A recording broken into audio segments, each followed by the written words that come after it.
Hello, everyone. Welcome to the second Global Voices conversation, this time on the topic of climate change in light of COP26. Today, we're joined by four incredible young activists from different parts of the world who will be talking about their passion for sustainability, the role of youth in climate change, and also their experiences of COP, COI, and the pre-COP event in Italy.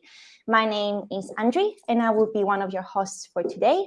I am a board member of the Learning for Wellbeing Foundation and also the liaison officer of the University of Glasgow Environmental Law Society. And I really look forward to discussing with everyone, in particular, the role of youth in tackling climate change.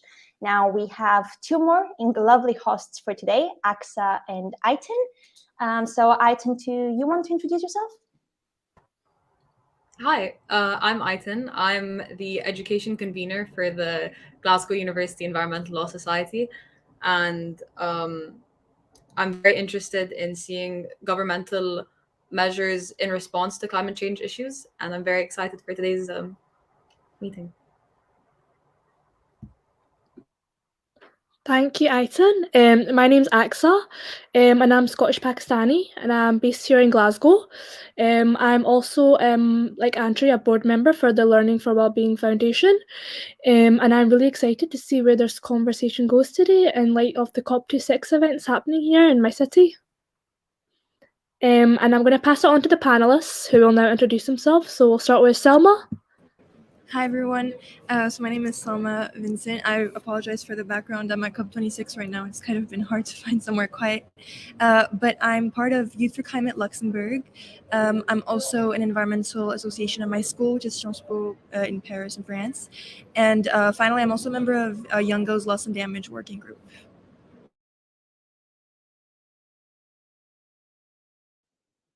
Evgenia, do you want to go next? Hello, everyone. Many thanks for the invitation, and I'm looking forward to the great discussion. My name is Evgenia. I am from Cyprus, and I've been the delegate of Cyprus at pre-COP26. I'm also a UN Youth Champion for Environment and Peace, and thus I'm really interested in the interaction between peace building and the environment. I have also co-founded an initiative in Cyprus called Green Deal for Cyprus, which aims to raise awareness about the European Green Deal as well as shape environmental policymaking in Cyprus and across Europe. I really look forward into the discussion, and I wish you good luck.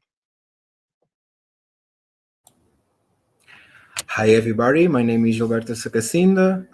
I am 26 years old. I'm from Portugal. I work for Grupo Casais. Here in Portugal is an engineering group, international engineering group. I'm a big fan of renewable energy and as well as innovation and entrepreneurship. And I'm really excited to talk with you about the global crisis and the climate change. So, yeah. Hello, everyone. Thank you so much for inviting me. My name is Carlos. I come from the Canary Islands, Spain.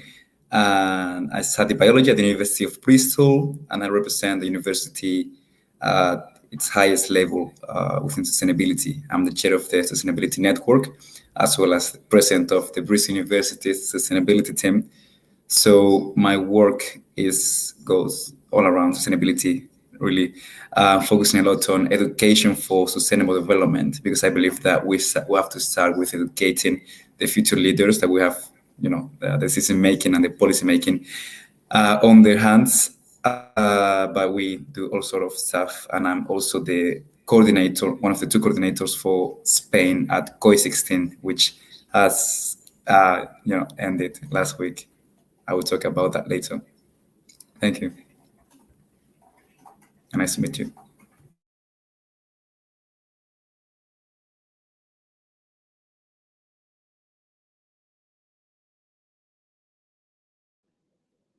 Okay, thanks to everyone for introducing yourselves. So we will start with a general question and then the discussion will go from there. Aitan, would you like to ask the first question? I wanted to ask, how was COI and what were your takeaways from that first maybe meeting or conversation?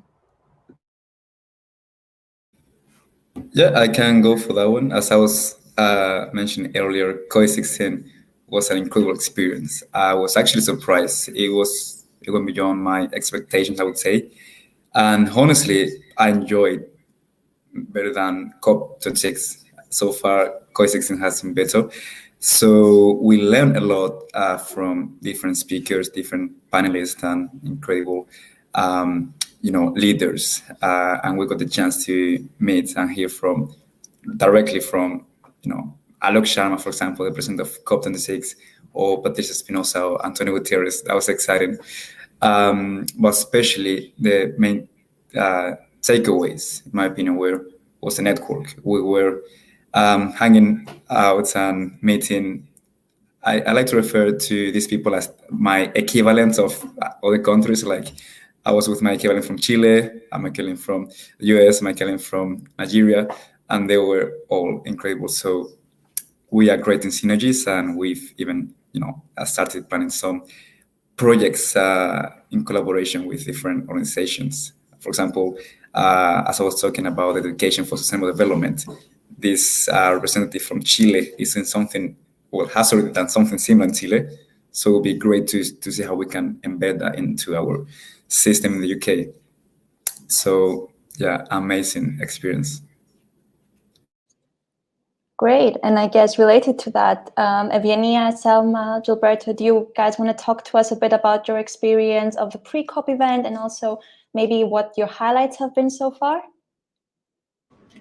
I'm sure. I don't know Evgenia, if you wanna chip in, but I'd say the experience at pre-COP was also extremely good. Like as you said, it was great to meet young activists from the entire country, the entire world rather.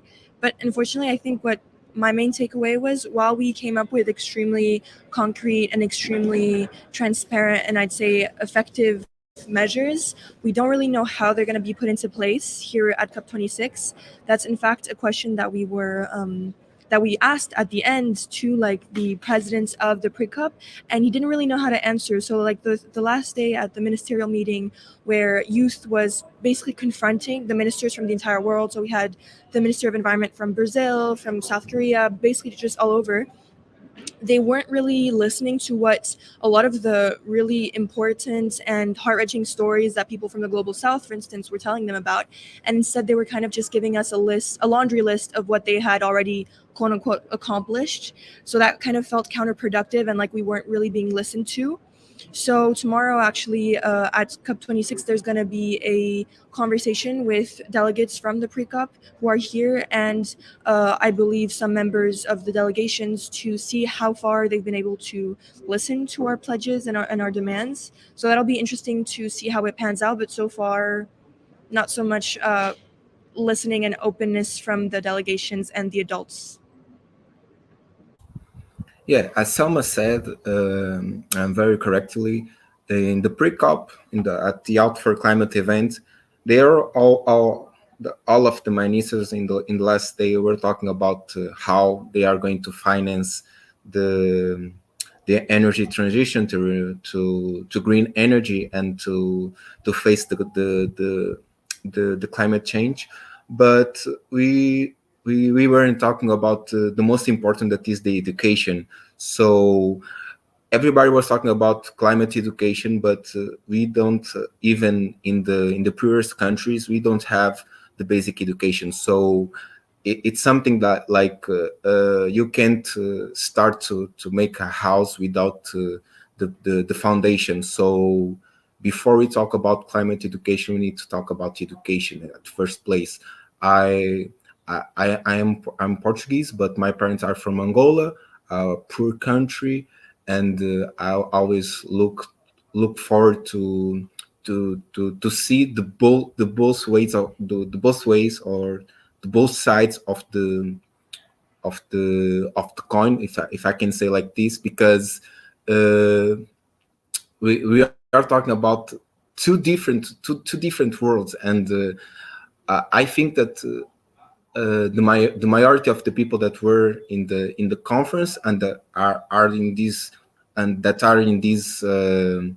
the COP right now, some of them are privileged people that don't deal with with the constant things that are happening in the poorest countries that are the most affected by the climate change, and because all of them, the big countries from the G20, they talk, okay, we are going to finance this and this, but this just looks like when we were in the, how can I say, in the newest days of the petrol fever, the just signing all these contracts, because we are not dealing with the most, how can I say, with the most important thing, that is education, and make a sustainable project for those minorities, for those local communities. It was something that we talked a lot in the pre-COP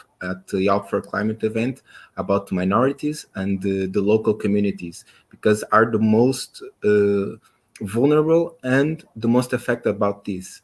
So yeah. And well, for me, pre-COP, I must say, was more exciting than COP. Actually, I attended the first days of COP, but for me, pre-COP was more exciting because I felt that I could actually contribute to something, and I really hope that it's going to be listened to. I think that's everyone's hope here, because as mentioned rightly before, we haven't seen a clear indication on how they're going to utilize our YFC manifesto. But I'm really looking forward to tomorrow's event. And another aspect that I think should be mentioned, comparing pre-COP to COP, is that there was a genuine effort to make pre-COP inclusive. We had the opportunity to have our flights sponsored, our visas, accommodation, etc. But personally, from my experience, I didn't have that chance at COP. And even when my national delegation told me that I would have had the opportunity to attend COP with them, that ended up not being possible for many logistical reasons.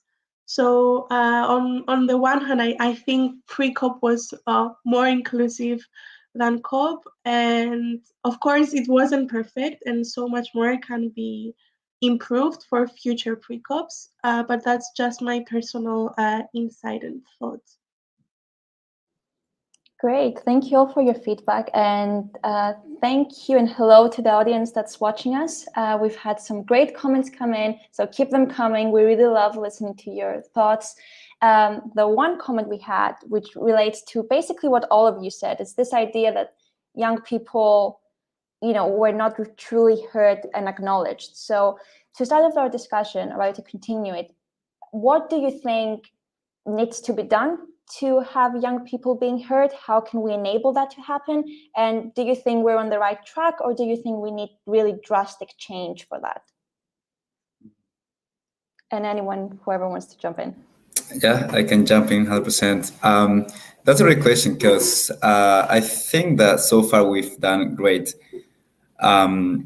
efforts, and we are getting there eventually. For example, now we have a whole day for youth, which will be literally tomorrow, from the Koi and Django side, which is like, one of the UN branches for young people.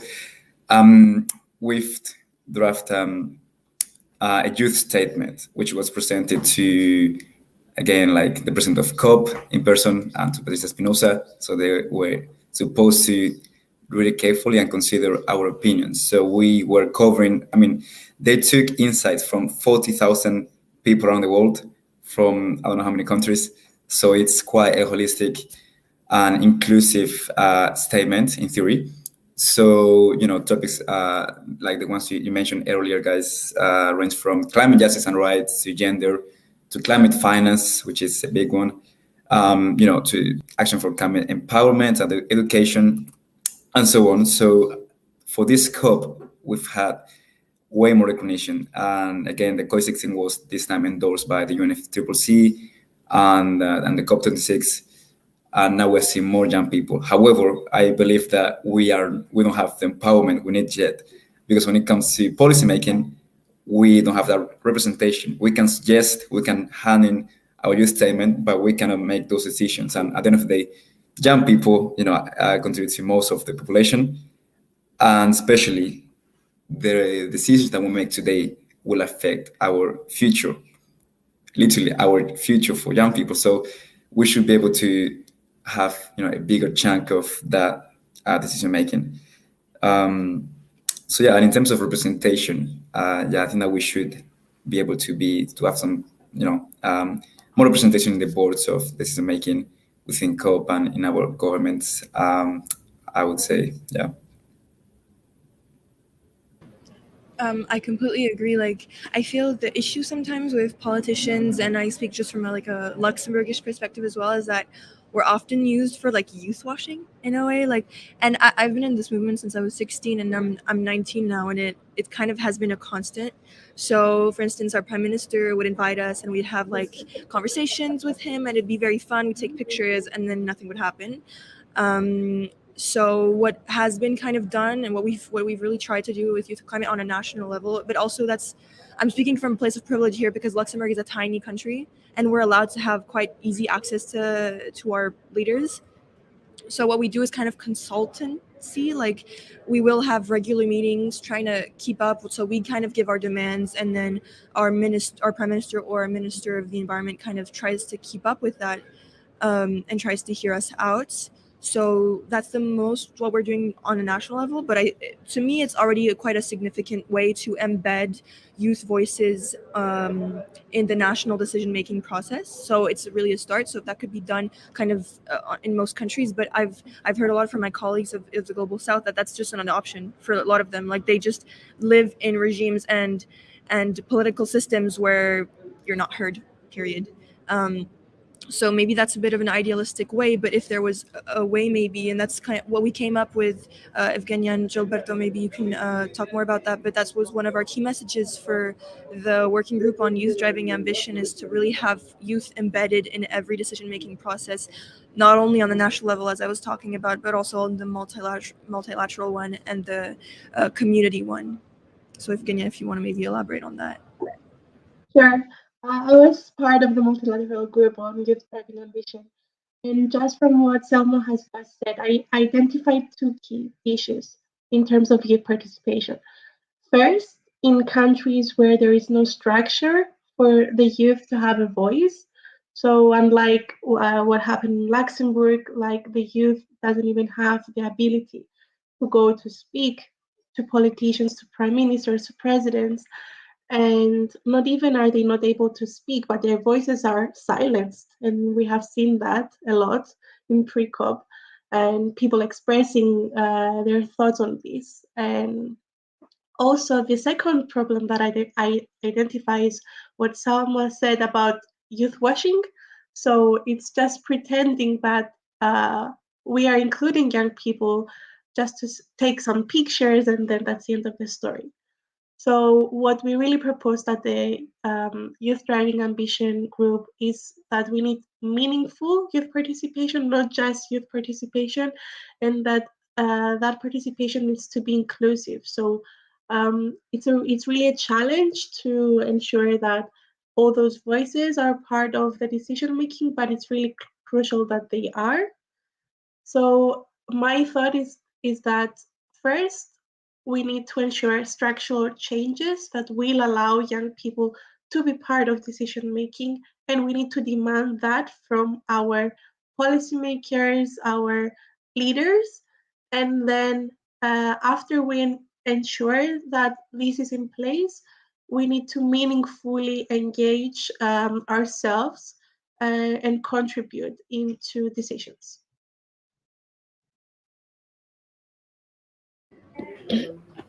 I just kind of wanted to jump back in where you kind of talked about youth washing, and I see that we have a comment from Luis Manuel Pinto asking about if we think that youth washing is a trend or if it's a good thing that we have more awareness. So I'd say it's great that we do have more awareness. It allows us to go to these more high level events and have our voices heard, even if it's just for show. At least it'll impact one person, hopefully, or at least it will plant a seed in their minds, and hopefully it will go and develop. But I have like an anecdote kind of youth washing in effect. This happened this summer. Actually, we are having a meeting with the Minister of the Economy of Luxembourg, which is a very big sector for Luxembourg. And so I guess we got an email that we were not supposed to get.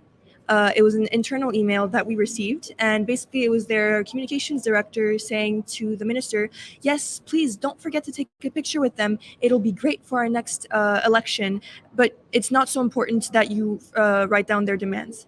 Literally, I could show you. Well, actually, I don't know if I will get into any legal trouble if I do that. And so, yeah, so youth washing is super real. And then we were like, okay, should we go to the press with this email, or what should we do? So in the end, we read out the email in the meeting. We chose to meet with them, and they you could see their composure completely fade. And so I think the best way to avoid youth washing is confronting the leaders with it. It may be super uncomfortable, and it was super awkward, but I know they will never do that ever again, because now we have the proof and we could use it in any scenario. And so now youth climate is actually being taken seriously. So if I could give a piece of advice to any youth leaders, is don't be afraid to confront your leaders and embarrass them a little bit.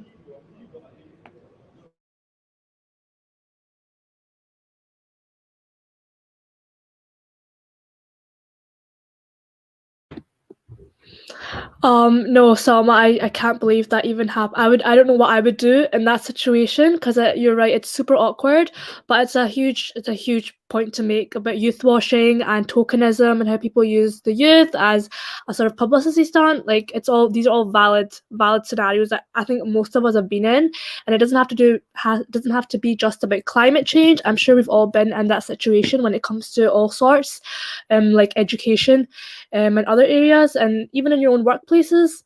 But the audience, there's been loads of questions, so I'm just going to pick a random one for you guys to answer, because I think people are really interested in what you guys have got to say about this.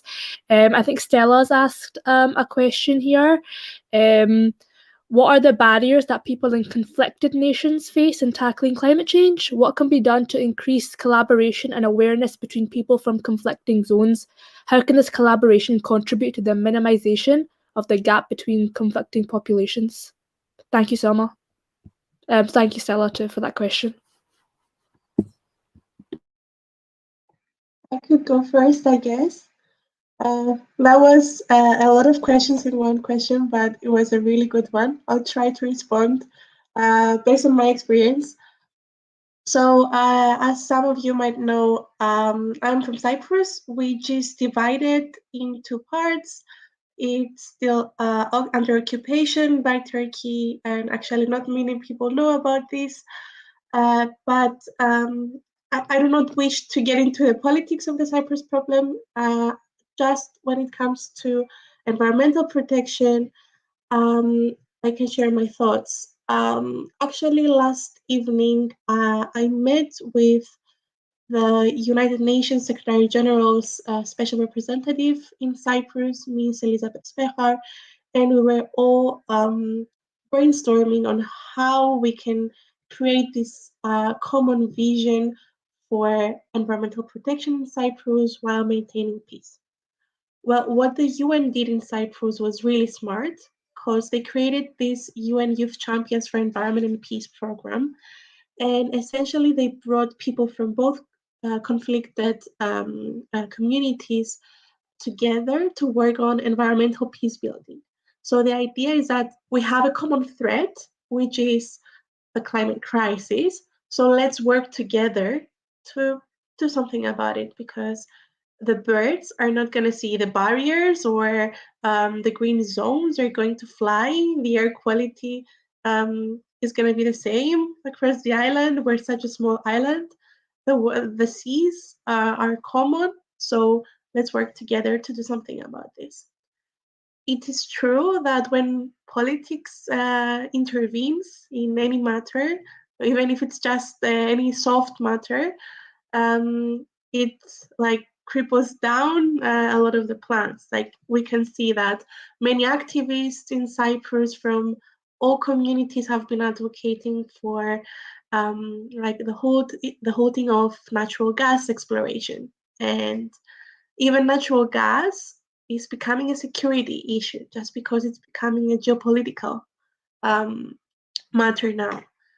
And let me talk also beyond Cyprus. There is great link between the environmental degradation and conflict. Actually, the International Committee on the Red Cross shared a report recently about how nations in conflict are more vulnerable, and they are the ones that are worst hit by climate change.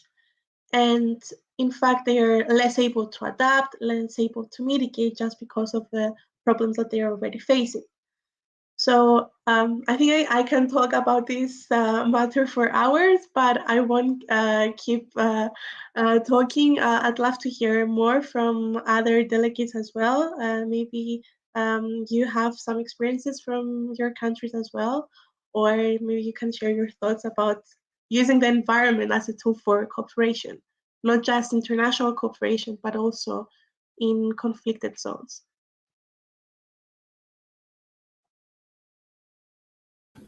Yeah, I think I can go next. I'm not that familiar with conflicts personally. I haven't lived in that many conflicts. But what I've learned from my friends from Latin America during COVID, I was hanging out with them for most of the time, was that politics and being an activist, especially, work in a very different way where I live.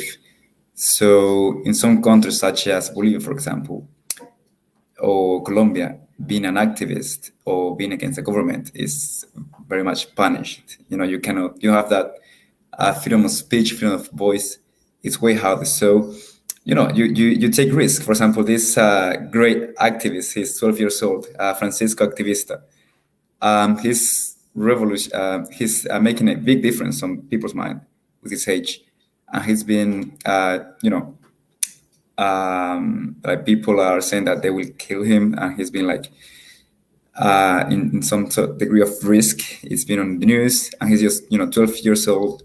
He's a great kid, but he's subject to these sort of comments.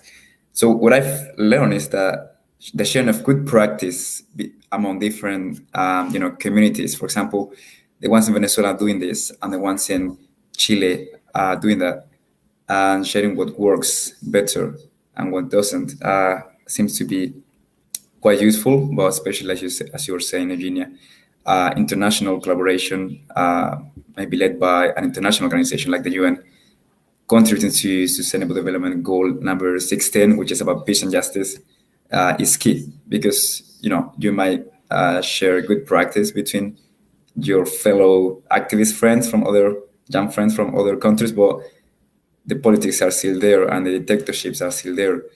So you need, maybe external support in many cases.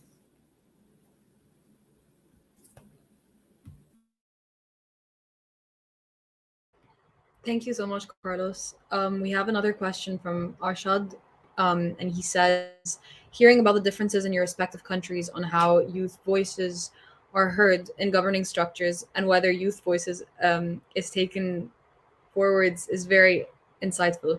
What would the ideal scenario for you guys be? What changes would you like to see implemented in your own countries, if not around the world? I think that I can go on this one. So I'm going to talk about Angola, the country of my parents, and how I'm seeing the how the things are developing with the youth. Because in our country, in Angola, there is like the government is so strict in doing new things and going after the change, because has any other in developing country that is only based in the petrol area, in the petrol field, because I can say that 95% of the GPD comes from the petrol. And this I can do the link to other countries that remain with just with the fossil fuels area, because I will do how can I say a reverse thinking, because in the Out for Climate event, we were, in the document that we were doing, we were saying like I was in the energy group, and they were saying like, okay, we need to put 50% of the GPD towards climate change, or can I say to energy, to renewable energies. And it is a little bit hard to make that to how can I say, to put this in developing countries, because we need to look to the side of how that country is going to survive if tomorrow they say, okay, we cannot go more with fossil fuels. Things don't happen from the day to the night. We need time. As I was saying in the beginning, we need time and we need education to that to occur, to happen. And in Angola, like, the government is so strict, but the outs, we need to do the things first. We need to start small, and to all of the people that is seeing are seeing these and starting small in your countries. I think that is the only way to go against the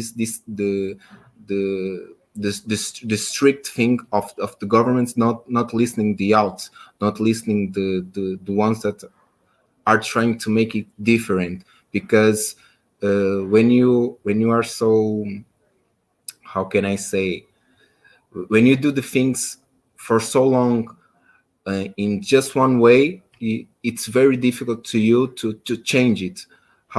So we need to show them that we can go in the other in the other direction, but it's very difficult. And in Angola, I can see this happen, and in developing countries is very difficult too, because we cannot talk about climate change without talking about numbers.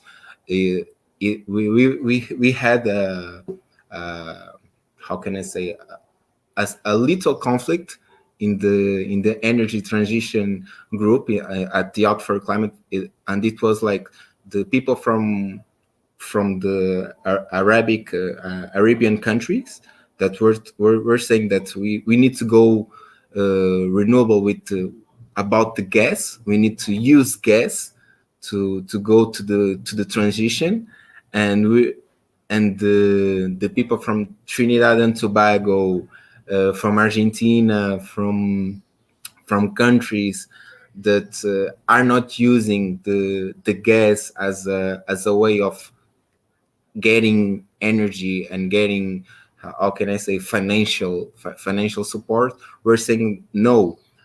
How can you say that we need to use gas when we know that gas is a fossil fuel too? But it's the way that they are.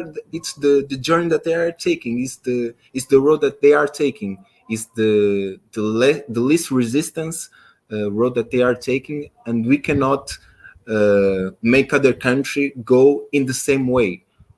And it is something that is very difficult to make the how can I say, to make the point, because some documents and some things are just standard. They just say, okay, we are going to make this standard, and we are going to use this to all of the countries in the world. So that things don't happen like that. So we need to, first they need to hear from us, from the ones that are in the field, that are seeing how the things are happening and how the things work. And then we need to get a strategy to make it different to this country, to the other country, and so on and so on and so on. So what I think, and it was an experience that I'm having too, trying to find new ways of getting new projects approved about with organizations, with international organizations, because the local governments, they are not going to do the things like we are seeing that needs to be done, because they always have done it at that way.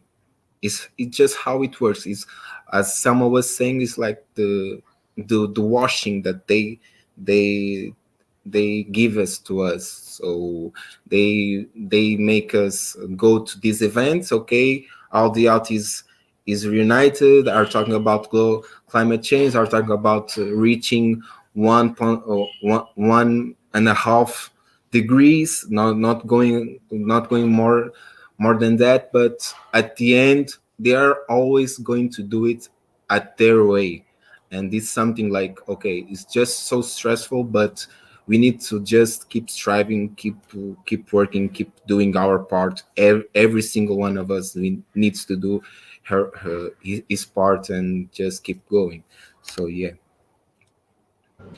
Kind of just to bounce back on what you said, Gilberto, I thought it was really interesting earlier that you mentioned also education, because I feel like a way just to continue this, the answer is through education, to let youth be more involved in the processes. The thing is, most of us don't even know that we're allowed to come to these events. Like, I had no clue until my friend whose dad works at the UN told me that I could. So the fact that I had to know somebody whose dad worked at the UN just says so much about the exclusivity of the UN process, and the way that only if you're already in these spheres, or your parents or somebody you know, that you're privileged enough that you know somebody who's in this super powerful place, is the only way that you'll be able to participate. Is just one of the barriers that we put to exclude youth, not to mention people from the global south and people just in general who may not be so favored, even in the global north. So I think making it kind of a mandatory part of the education, the climate education, showing youth that we can also be leaders, would be a really, really big way of making it mandatory for us to be part of these conversations themselves. And unfortunately, even when we are here, like it has been the case recently, like somebody asked, I think, what we've been doing at COP26 in general. So it's nice to be here, and I'm definitely not complaining. However, most of the youth that I've met, at least, has only been here on like observer status, because that's the only way we've been able to be accredited. Or like, for instance, my delegation, Luxembourg, they were about to invite us, but the government is always so iffy. So in the end, they were like, "Oh, there's no more room." Anyways, it's a whole other story, kind of like you, Evgenia. Always relegated, so terrible. But then, so we are here, right? And the only way that we can really work is by, like, for instance, today we had an European youth meeting. So what we're gonna do kind of is try to lobby in a way. So we're coming up with like these frameworks of what we want our delegations to hear. And like I've already like booked an appointment with my Minister of Environment and my Luxembourg delegation, so that they know kind of what we've been saying, and the points that we're going to bring up to them are points that were decided in pre-COP and during COI, and also Youngo, like just more generally points from Youngo. So yeah, just trying to elevate voices wherever you have the chance is kind of what we're only able to do. Or if you're in the youth delegations, but even the people, the youth who are part of delegations, I've been told, have been excluded from certain events. I don't know, like apparently this COP has not been the most inclusionary, I would say, in history, unfortunately. Like obviously it's because of COVID, but yeah, just so many events that we haven't been able to get into. Like for instance, this one event where it would have been kind of one of the only places where delegates and NGOs are kind of put to an equal pedestal. It was supposed to be like a conversation, and just there wasn't enough room, so we couldn't get in. And we heard about it too late, and it's like, how do you even become part of those networks to even know about these things? So yeah, just I think through education would be the best first start. And just following this line of conversation, Stella has asked a question of what is the role of education in tackling climate change, and do you think that education should be limited only within the class? And I'd also like to add on, I think Selma makes a good point of how she's highlighted the lack of opportunity and how she didn't even know how that she could go to this event, even though she definitely can, and how. So I'd basically like to add on to that question. And do you think there should be more education when it comes to opportunities for young people as well, and not only just to do with climate change? So whoever wants to go ahead with that. Yeah, I was going to follow up with Selma's point, which is great. I do agree with you, and we're both privileged to be able to attend to these game-changing events like COI or COP. And like personally, I didn't know what COI 16 was until a friend of mine told me, "Hey, you should apply for this." I didn't know what was COI, and I ended up coming here. And again, I wasn't aware about having to apply for a badge for COP26, so I cannot go to Bluestone where bigger stuff is going on, which is a shame because I would love to contribute maybe for the next time.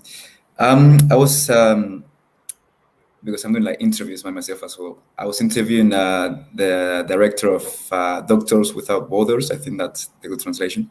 And he was criticizing this lack of representation at all scales, not only like in terms of nations or entities or gender, but of ages, which is again our future, right? And we are still the lucky ones. We're still the lucky ones that we're able to have this one contact. I see that international organizations like the UN, they all work because of contacts, because the friend of your friend or the father of your friend, which is a shame. And I think that they should elaborate more, not only in educating for sustainable development in climate emergency, but in opportunities and what can you do as an individual. And again, following up with Gilberto's statement earlier, which was, with a question earlier, what would an ideal scenario would be for us? I tend to refer to this question as simply committing to the pledges that we make. We've done 25 COPs, right? I was interviewing a guy from Venezuela. He told me that 25 years ago, he started to see like black smoke where he was living in Caracas, in the capital, and which was roughly the same time when nations came together to do the first COPs. So this is not new at all, and the situation is just getting worse and worse. So I was going to share quickly a very recent thing that happened with. Oh, I lost the image. Where is it? Give me 1 second. There we go. Yeah. Okay, can you see this graph? Right, can you see this graph? Yeah. So I believe that global leaders right now, they don't believe that 1.5 targets will be done. Actually, back in the Paris Agreement and COP21, literally no scientist would bet that 1.5 degrees was a tangible target at all. That's my opinion, in the sense that we won't reach 1.5. Unfortunately, that's what my bet. But after the 3rd November negotiations, countries, made some pledges again to say that, well, we're gonna, end deforestation by 2030. 100 nations did that, and we will pledge for emissions to limit global heating below 2 degrees. So this is the graph that essentially will limit our, overheating and global warming. And that's right, like, technically that's possible. They have pledged that.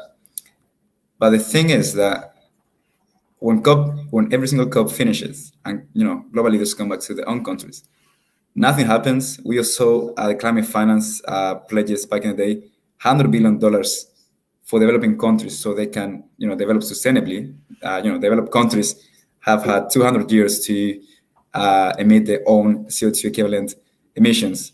That's why they are developed as of today. So booming industries like India is growing so quickly in terms of population and industries.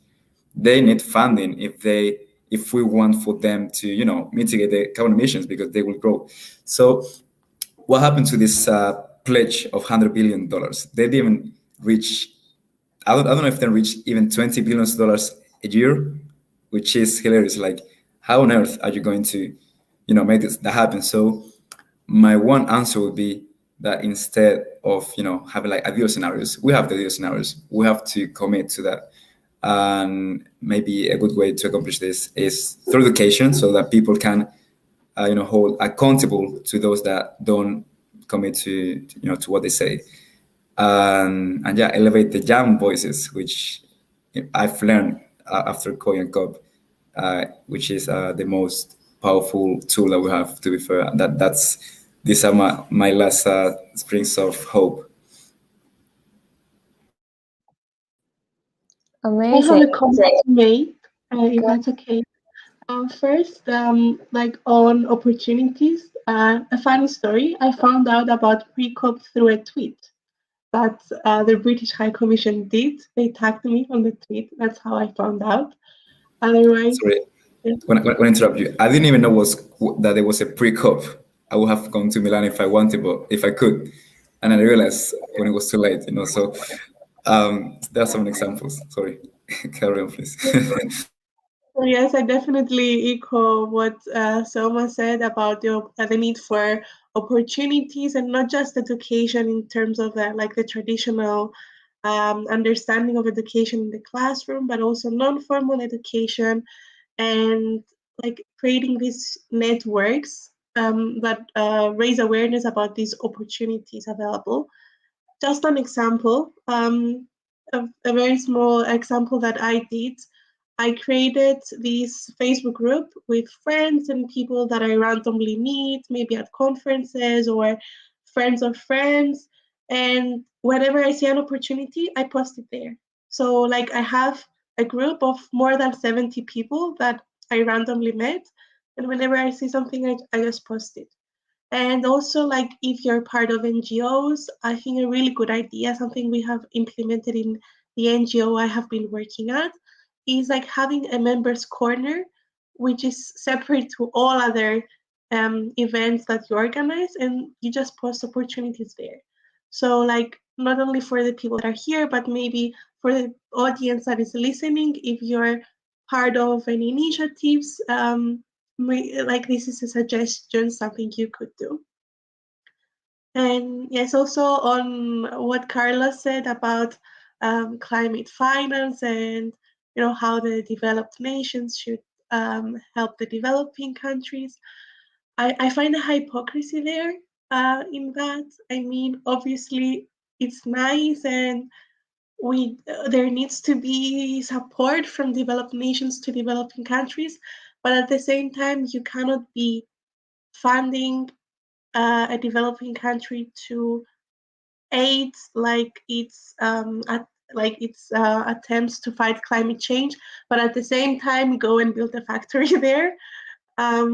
So there really needs to be some discussion about the ethics behind all the practices that corporations and nations do. Yes, I just wanted to point this out, that it's not just enough to have climate finance, but also ensure that it is done in a just way, in an ethical way. Great. Thank you all for your questions so far. We have more questions coming in the comments, which is amazing. Keep them coming. And Darren asked, how can organizations such as Act Together support young people? What do youth activists need? Now, Act Together aims to promote a partnership between children and adults across all sectors to create a better and sustainable world. So what do you think, like, as young activists, what do you feel like you need in order to continue your work and make a change?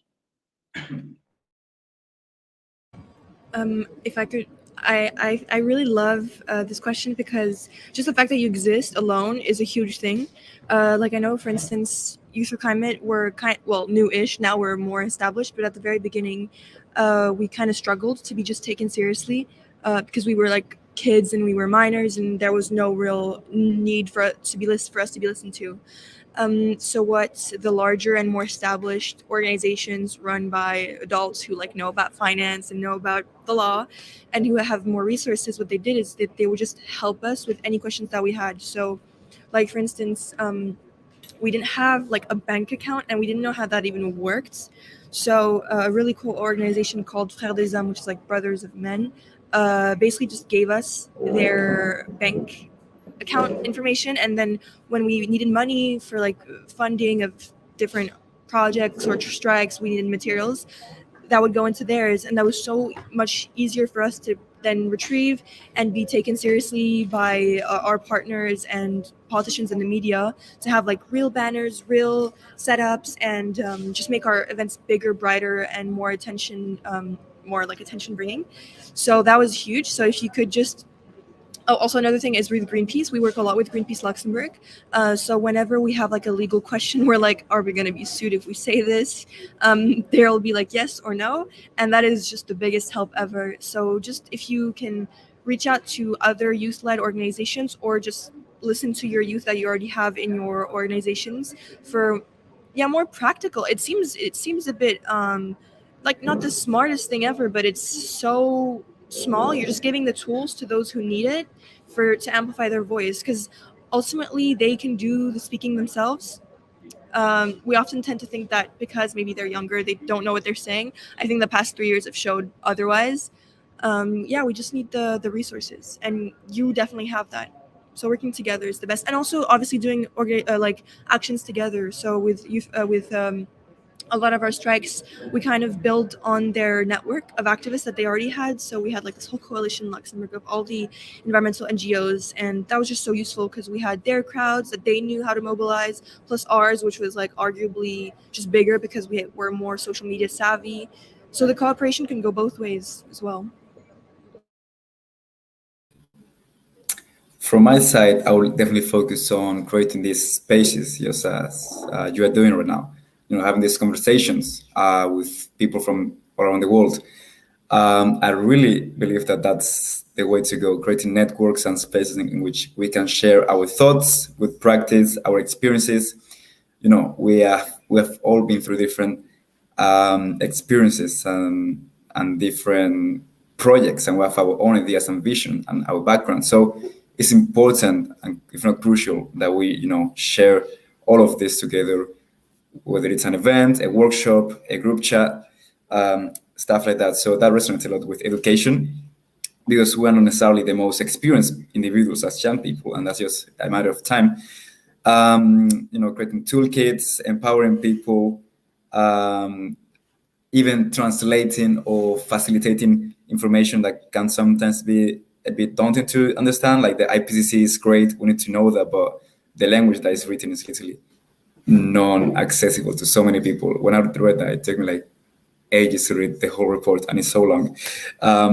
So creating networks, having this conversation going, especially spot onto intergenerational conversations. As I mentioned earlier, I was in an interview with Doctors Without Borders, and that was a life-changing speech that he gave to me. He was sharing some very wise advice, and his work was basically empowering people. So, he's a very wise man, and he has done loads. So having this conversation with, other people as well is beneficial both ways. You create synergies because on the one hand, I learned a lot. Like he told me, I promise you that he told me so many, brilliant pieces of advice. But from his side, he's going to look at his work ethic and approach differently. He told me that literally today he was going to do an event at the Blue Zone. I guess that's finished by now. And he was going to add one of his pillars. He was going to focus on young voices. And I think that he mentioned our chat yesterday. So, I'm basically like sharing my experience that I had last night, but he's doing the same stuff in his own industry, his own events. So it's crucial that we share all of this with an open mind and we empower young people, because we way too often we tend to think that we cannot do that much. But actually, now I'm here, and I believe that I'm continue to more game changing. So I wasn't expecting that, to be fair, and it's just been scaling up. I think that I just I'm missing some words right now, but what I want to say is that we just need to show up to everybody that is over there just listening. We just need to show up. The organizations need to eliminate some barriers. Carlos was saying the thing about making uh, uh, not having barriers, because I will talk about one thing that happened at the Out for Climate event. It was an international event, and the main language was English. The main language in the world is English, but in some of the activists that were there, some of the delegates were from French countries, and and it was, I think that it was at second day, some of them were just talking to came to me and just say there is not even one translator to make the translation that what the ministers were saying in the event. And it was like something, okay, this is, we need to eliminate these barriers. They wanted to talk and they wanted to make to be part of the event, of the of the reunion. How can I say it? And they they were not given the opportunity to participate in the event. And it was in the last day when they called Roberto Cingolani, that were the Italian minister, and it was something like, okay, no one in here were understanding what they were saying. And I will once again come back to the theme of the education. So we are in an international event, and we have people that don't understand English. So it is, this is so, I don't know if you are understanding what I'm saying, but is very difficult. And what can I say to the organization is eliminate the barriers, put the out people in the, I don't know, I'm saying put it on the TV, but what I'm trying to say is like, do the marketing for them, because there is excellent people that are doing great and excellent stuff. I just meet uh, excellent people from a lot of countries in Italy, and it's just so amazing that some of them are doing little things without help of anybody. And if they just could have a minimal fund, a funding, uh, getting access to the right people, to the right organizations, I think that the things were just going so much better than that are going right now. I think that is that. And for those that are I don't know who asked about it, but for the ones that asked about what can the organizations do, first you need to show up. Don't be afraid, knock that door and just do your part. I think that is the most important. Yeah.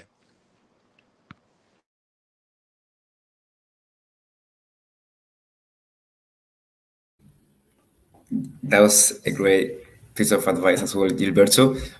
Because we're about to finish, I just want to add quickly that for everyone that is listening now and feels like inspired, don't let your thoughts and this conversation here, but now take action. Now you know a bit more about it. So if you want to get involved in education for sustainable development, it sounds worse than it is, actually, I've realized. But education for climate change and emergency. Contact us, please. We are creating a movement with so many people, and I've realized that some people want to accomplish the same thing, like the girl from Chile, but we lack these networks and conversations and collaborations because we are simply not aware of what's going on the whole planet. And on a personal level, I'm doing interviews to many different people and profiles during COP and COI. So feel free to follow our work on Instagram as well or LinkedIn. Great, thank you all so much. It's been an hour. Time passed really, really quickly, and I think that just suggests how amazing this conversation was. So thank you all for joining and being here with us, and thank you for our audience for being here. Feel free to continue to message Act Together on our socials, and if you have any specific questions, we can pass it on to our panelists. So keep the conversation going. Maybe we can just go around, and if everyone wants to say a few words, and we can wrap things up there. Thank you, everyone. Thank you. Thank you. Thank you.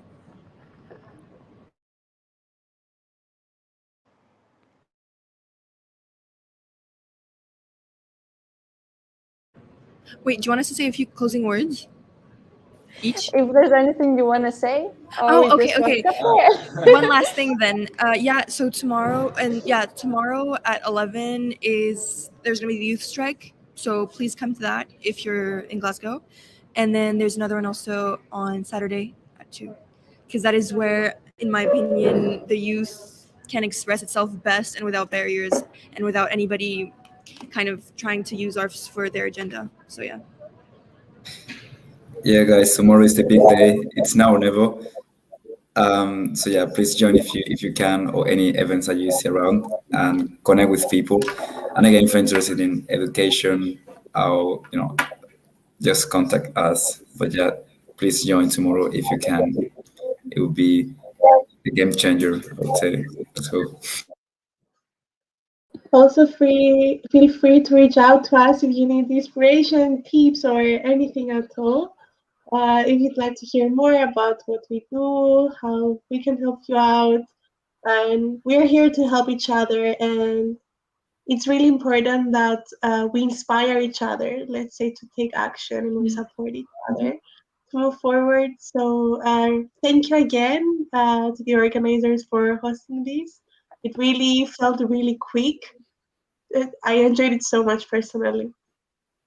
And thank you to my co-panelists. Thank you. I was ready to meet you all. It was great to meet you guys as well. And just quickly to mention that together, we'll be posting a lot on our social media. Me and Andrew will be going around Glasgow, kind of showing you sort of the local things that are going on. And we'll also be covering one of the protests. We're not sure which one yet, on Friday and Saturday. Greta will be at both of them, which will be cool. So we'll be trying to attend one of the protests as well. And we'll be going live on our Instagram on Act Together. So if you guys can, join us, and we'll see you at the protest if you guys will be there. And yeah, I think if anyone wants to quickly add anything else, I know we're really pushed for time now. If not now, when?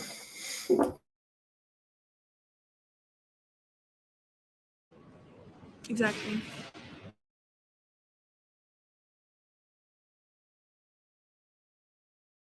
Thank you so much. Good to meet you all, guys. Thank you so much, everybody. Okay.